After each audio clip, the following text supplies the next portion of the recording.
In 1789, a single act of rebellion shook the British Empire. Not a rebellion of armies, not a revolution of nations, but a mutiny aboard a single ship in the vast emptiness of the Pacific. The mutiny aboard HMS Bounty was more than a crime at sea. It was an insult, a humiliation, a warning. For an empire built on discipline, this was unforgivable. Because if authority could be challenged there, at the farthest edge of the world, then authority could fail anywhere. The Admiralty understood what was at stake. If mutiny went unpunished, order would fracture, hierarchy would weaken, control would slip. So the Empire responded the only way it knew how, not with mercy, not with reflection, not with restraint, but with pursuit. A warship was commissioned, not to fight a foreign enemy, but to hunt its own men. Her name was HMS Pandora. She sailed with certainty and with the full weight of imperial justice behind her. But the Pacific was vast, unmapped, unforgiving. And this mission, meant to restore order, would end in one of the darkest shipwrecks of the age of sail. This is the story of HMS Pandora. HMS Pandora was not chosen by chance. She was a ship built for control. Launched in 1779, she was a sixth-rate frigate of the Royal Navy, fast, maneuverable, and armed enough to impose authority without the burden of a ship of the line. Pandora was designed for distant waters, for places where Britain ruled not by presence, but by reputation. Her cannons were not intended for fleet battles, they were intended to remind. In 1790, she was placed under the command of Captain Edward Edwards, a career naval officer, a strict disciplinarian, a man known for rigid adherence to regulation. Edwards was not selected to negotiate. He was not selected to interpret orders. He was selected to enforce them. The Admiralty's instructions were unambiguous. Track down the men accused of mutiny aboard HMS Bounty. Arrest them. Return them to England for trial.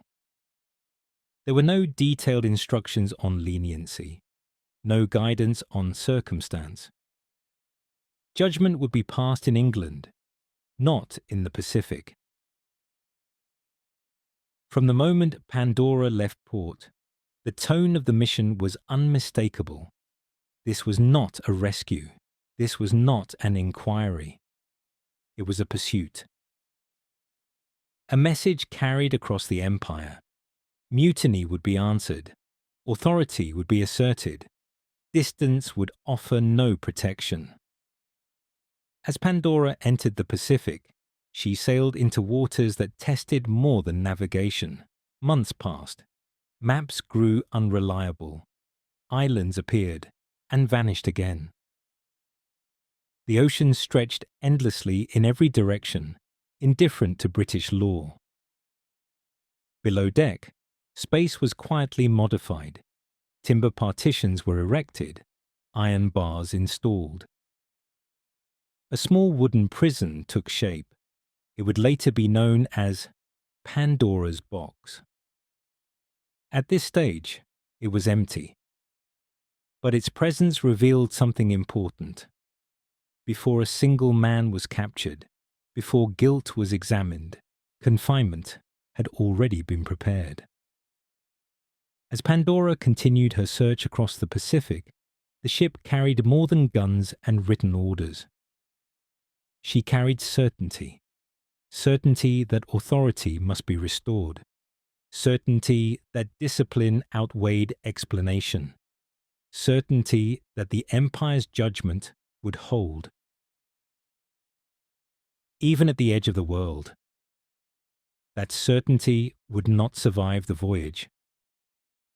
The Pacific did not yield its secrets easily. It stretched beyond imagination, a scatter of islands separated by weeks of open water.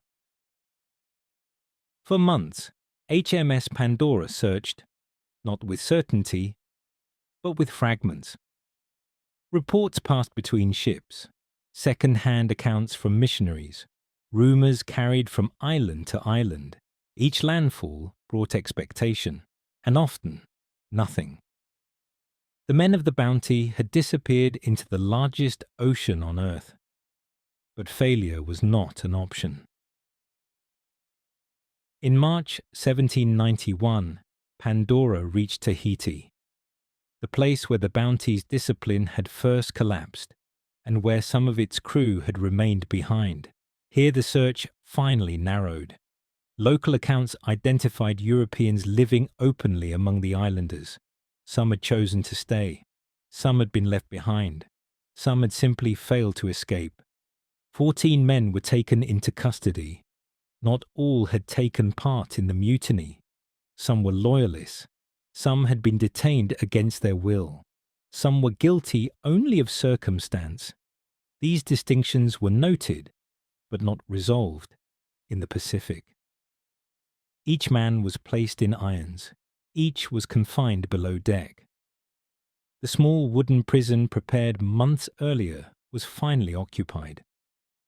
The space was cramped, poorly ventilated, oppressively hot. Iron bars cut the light into narrow lines. The prisoners would come to call it Pandora's box. Above deck, the ship prepared to depart. The course was set west, toward the Torres Strait, the most direct route back toward the Indian Ocean.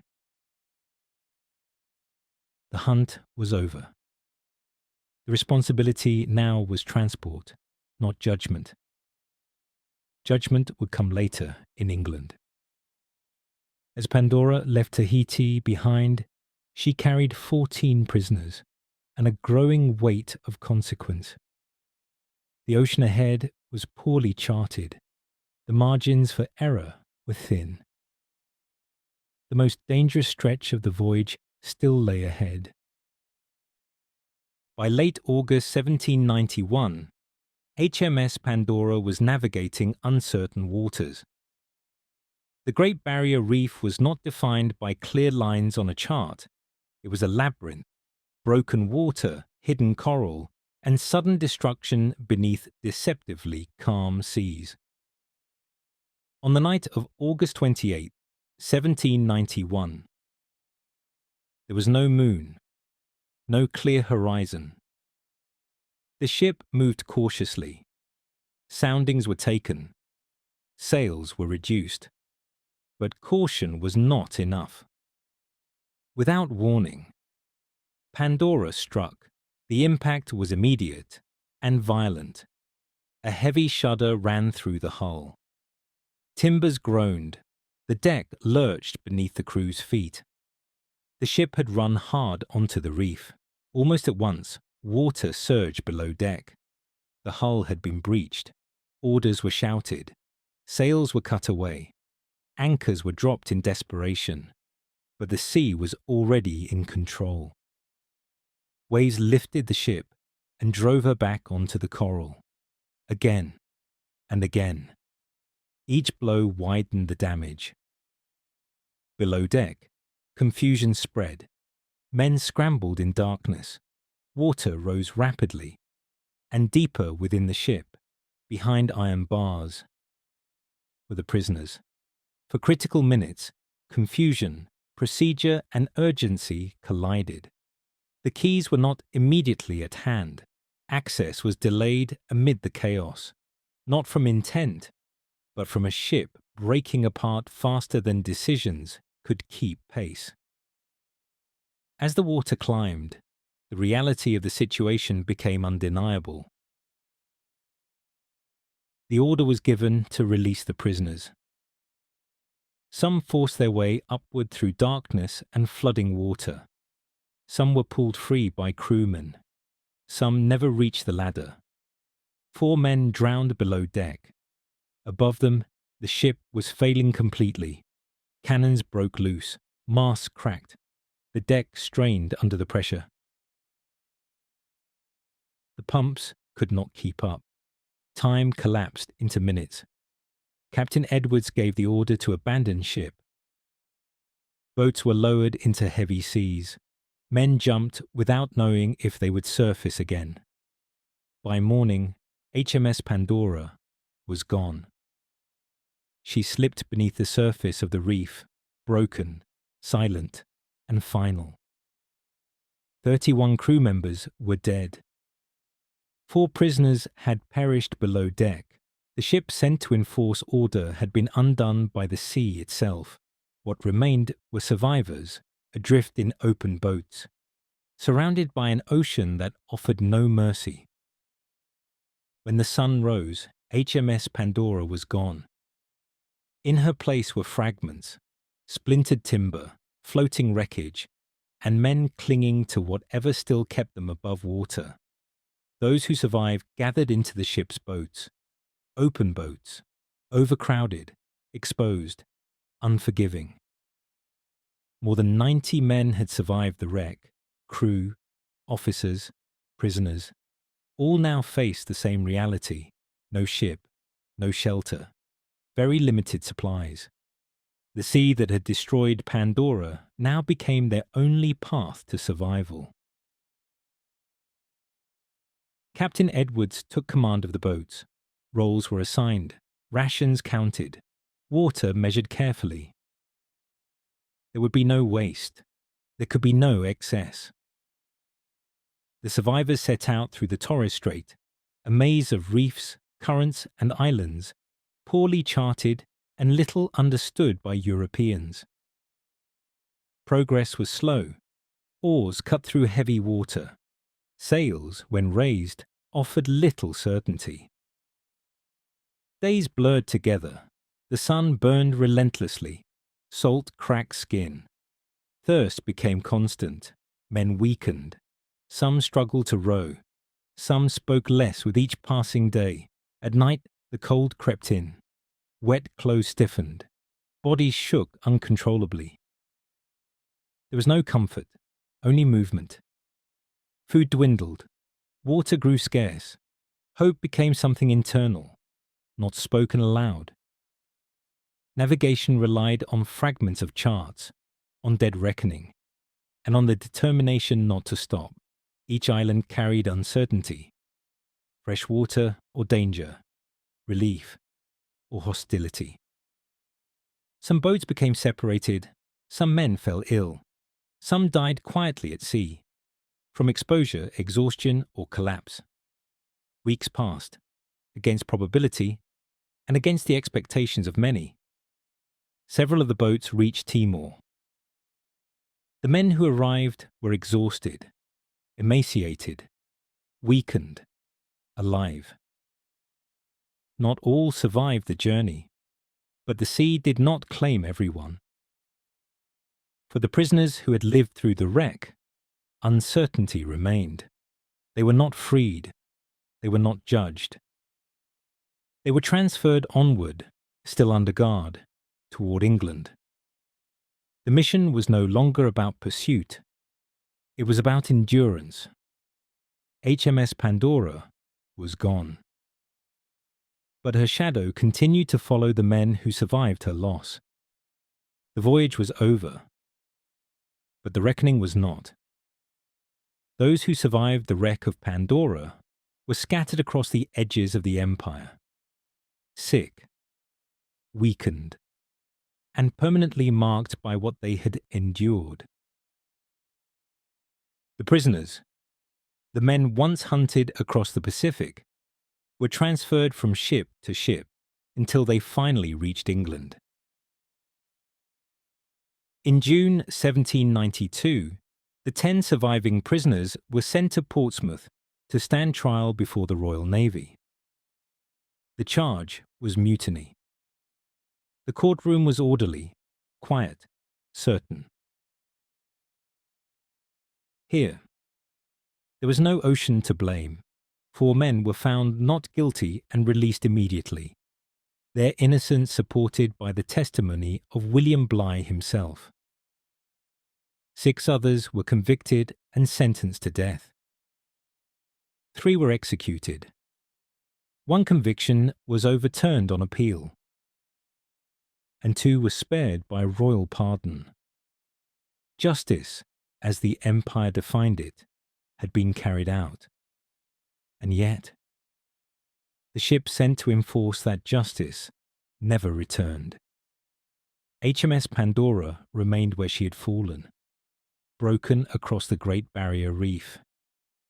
Her timbers settled into coral. Her iron slowly surrendered to salt. No monument was raised in her name. No victory recorded. Only a wreck, and a story that lingered uneasily in naval memory. In time, the mutiny of the Bounty would become legend, romanticized, retold. But Pandora's story was different. It was not about rebellion. It was about response, about how far authority would go to preserve itself and what it would sacrifice along the way. The ship was sent to restore order. Instead, it revealed something far more fragile. That discipline couldn't command the sea. That certainty couldn't prevent disaster. That empire, stretched too far from home, could break just as easily as timber on coral. Today, the wreck of HMS Pandora lies protected beneath the reef, silent, unvisited by the men who once served aboard her. A reminder that history is not shaped only by victories, but by the moments when control is lost and consequences cannot be undone. In 1789, rebellion shook the empire. In 1791, the empire answered, and the sea delivered the final judgment. HMS Pandora is gone. But the questions she left behind remain. Thank you for watching. If you found this story worth remembering, consider liking the video and subscribing for more history like this. New documentaries are added regularly,